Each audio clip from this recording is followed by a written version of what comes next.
həm idarə edənlərə, həm bu idarə edənlərin vəzir, vəkilinə, mütəxəssislərinə, ekspertlərinə, analitiklərinə mən deyirəm ki, bunu siz nə cür təsəvvür edirsiniz? Elə 10 illərlə siz pullar toplayacaqsınız, sərvət toplayacaqsınız, istədiyiniz kimi yaşayacaqsınız. Ancaq xalqın əksəriyyəti kasıblıqdan, imkansızlıqdan, ərzağın keyfiyyətsizliyindən, dərmanın keyfiyyətsizliyindən, işsizlikdən, maaşsızlıqdan, pensiyaların aşağı olmasından əziyyət çəkəcək, zülm çəkəcək. Bu nə vaxta qədər belə davam edə bilər?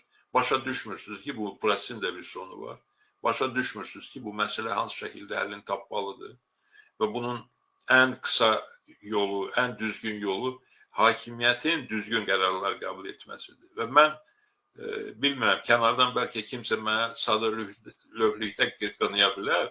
Ancaq mən hesab edirəm ki, əgər Qarabağın işğaldan azad edilməsi üçün düzgün qərarları tapa bilirdinizsə, bunun üçün milli həmrəyliyə, milli birliyə ehtiyac olduğunu dərk edib, bu istiqamətdə müəyyən addımlar ata bilirdinizsə, indi mənim dediklərimi də başa düşmək zorundasınız. Mənim dediklərimin də Azərbaycan üçün həddən artıq önəmli olduğunu dərk eləməlisiniz. Özdə bunu təkcə mən demirəm ki, bunu Azərbaycanı düşünən bütün insanlar deyir, ictimai siyasi xadimlər deyir, partiyalar deyir, jurnalistlər deyir, söhbət vicdanlı, məsuliyyətli jurnalistlərdən gedir, vətəndaş cəmiyyət nümayəndələrindən gedir. Ziyalılar ya deyirlər, ya da deməsələr də heç olmasa düşünürlər, bilirlər ki, imkanları olanda bizim kimi insanlara da həmişə deyirlər ki, biz də sizin kimi düşünürük, ancaq deyə bilmirik bunları. Yəni, bunları hakimiyyət dərk eləməlidir. Bu istiqamətdə ən qısa müddətdə addımlar atılmalıdır. Ölkəni dərin böhrandan xilas eləmək lazımdır. Bugünün uğurlarına aldanmaq lazım deyil. Heç bir uğur əbədi qələbə deyil. Düzgün addımlar ömür boyu davam eləməlidir, hər zaman davam eləməlidir. Bir dövlətin biz inkişafını istəyiriksə, xalqın xoşbəxtliyini istəyiriksə, bunun üçün düzgün qərarlar daimi şəkildə davam eləməlidir.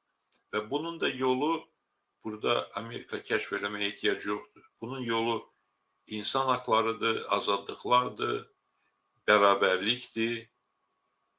Bunun üçün ciddi, köklü islahatlara ehtiyac var. Bunun üçün iqtisadi və siyasi azadlıqlara ehtiyac var. Siyasi məhbusların azad edilməsinə ehtiyac var. Siyasi fəallığa, söz azadlığına, media azadlığına, gerçək şərait yaratmağa ehtiyac var. Bütün problemlərin həlli yolu buradadır. Bugünkü gərginlikdə, bugünkü hakimiyyətin də bəzən çox qəzəbli olmasını gizlədə bilməyən də hakimiyyət nümayəndələri çıxış yolu sərtliyi artırmaqda deyil, həbsxanaları doldurmaqda deyil, daha çox adamı həbs etməkdə deyil. Çıxış yolu cəmiyyəti qorxutmaqda, susturmaqda deyil. Çıxış yolu dediyim istiqamətlərdə konkret addımlar atmaqdır və bunu da biz dəfələrlə demişik, yenə də bugün çox olun ki, müəyyən imkan yaratdınız ki, bəzi fikirlərimizi səsləndirə bildik. Təşəkkür edirəm.